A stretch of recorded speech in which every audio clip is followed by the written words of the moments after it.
మిత్రులారా, మీ కళ్యాణం చేయాల్సిన బాధ్యత మా మీద ఉంది.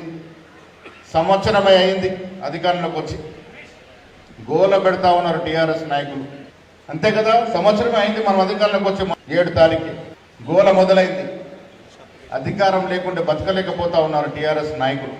మా విశ్వప్రసాద్ చెప్తా ఉన్నారు ఇందాక, కవిత గారు వచ్చారా వస్తా ఉన్నారా? వచ్చిపోయింది. అడగాల్సింది, ఏం ముఖం పెట్టుకొని వచ్చినావు కవితమ్మ ఇక్కడికి అని. ఏం చేశారు 10 ఏళ్ళు వారు?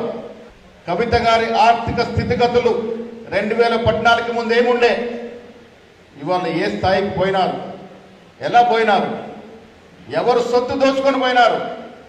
ప్రజల సొత్తు కాజేసి వాళ్ళ స్థాయి పెంచుకున్న నాయకులకి తెలంగాణ రాష్ట్రంలో తిరిగే హక్కు లేదు అనే మాట ఇతను మనం చేస్తా ఉన్నాను.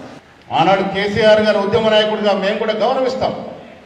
అధికారం కట్టబెడితే ఏం చేశాడు కేసీఆర్ గారు? మిత్రులారా, 10 ఏళ్ళు దాదాపు 16 మంది ముఖ్యమంత్రులు ఈ రాష్ట్రాన్ని ఏలితే రాష్ట్ర అప్పు 63,000 కోట్లు మాత్రమే.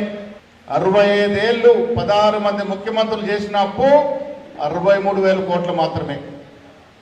ఈ మొనగాడు వచ్చి మనని అప్పులో కూర్చోబెట్టాడు. 6.5 లక్షల కోట్లు 10 ఏళ్లలో చేసిండు. పాతది కలుపుకుంటే 7.5 లక్షల కోట్లు.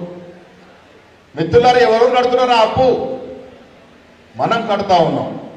ఈ రాష్ట్రానికి వస్తున్న 18,000 కోట్ల ఆదాయంలో 6.5 కోట్ల అప్పు ఇన్స్టాల్మెంట్ వడ్డీ కడతా ఉన్నాం. మనం చేయని పాపానికి మనం కడతా ఉన్నాం, కేసీఆర్ చేసిన పాపానికి. పోనీ 7 లక్షల కోట్ల అప్పు చేసి ఏముద్ధరించాడయ్యా అంటే, కాళేశ్వరం లాంటి ప్రాజెక్టు కడితే బీటలు వారిపోతా ఉంది. మీ దగ్గరే ఉంది ఆదిలాబాద్లో, ఇక్కడే మొదలవుతుంది ప్రాజెక్టు. బీటలు వారే ప్రాజెక్టు కట్టి కాంట్రాక్టర్ జేబులు నింపి మన నెత్తిన అప్పు మోపిపోయిన ఘనత కేసీఆర్ది. ఇలా కేటీఆర్, హరీష్ రావు అధికారం పోగానే ఏడాది ఇముడ్చలేక నానా త్యాగి చేస్తూ ఉన్నారు. నేను మీ ద్వారా తెలంగాణ ప్రజలకి ఈ విషయం చెప్తా ఉన్నాను, వారిని సూటిగా ప్రశ్నిస్తూ ఉన్నాను.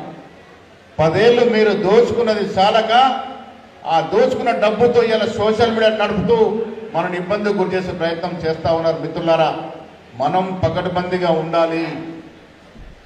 నేను ఇక్కడ రావడానికి కారణం, సంవత్సరం మన పాలనలో మన దేశం అభివృద్ధి వారు 10 ఏళ్ళకి చేసిన దానికన్నా ఎక్కువ ఉంది. కానీ మనం చెప్పుకోలేకపోతా ఉన్నాం. మీరు చెప్పుకునే విధంగా మీ అందరిని కూడా ఒక మాట మాట్లాడి పోదామని ఇక్కడికి వచ్చాననే మాట కూడా సందర్భం మనవి చేస్తా ఉన్నాను.